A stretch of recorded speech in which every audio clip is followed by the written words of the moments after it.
Hello bachcho, let's read this question. The question says two Carnot engines A and B are operated in series. The engine A receives heat from the source at temperature T1 and rejects the heat to the sink at temperature T. The second engine B receives the heat of temperature T and rejects to its sink at temperature T2. For what value of T the efficiencies of the two engines are equal?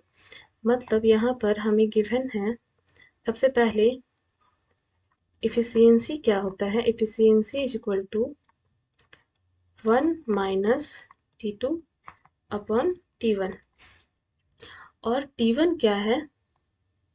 T1 temperature of source और T2 क्या है, temperature of sink. Temperature of sink.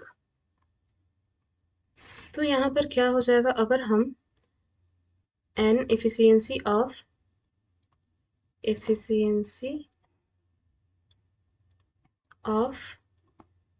ए निकाले तो क्या हो जाएगा,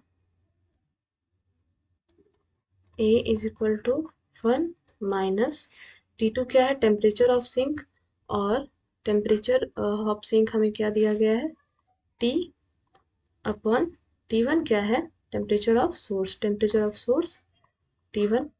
similarly efficiency of B निकालें तो क्या हो जाएगा, डेट इज 1 माइनस T2 यहाँ पर क्या है, T2 टेम्परेचर ऑफ सिंक हमें दिया गया है T2 upon temperature of source हमें दिया गया है डेट इज T। और हमें क्वेश्चन में बोला जा रहा है कि an efficiency of A is equal to efficiency of B, मतलब 1 minus T upon T1 is equal to 1 minus T2 upon T। तो क्या हो जाएगा, T upon T1 is equal to T2 upon T।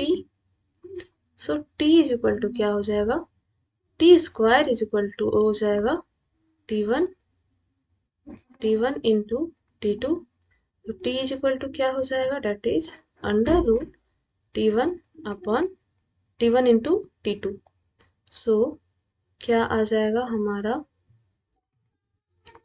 efficiency for what value T the efficiency of the two engine are equal to under root T1 into T2. Option C is our correct answer. Hope you understood it well. Thank you and best of luck.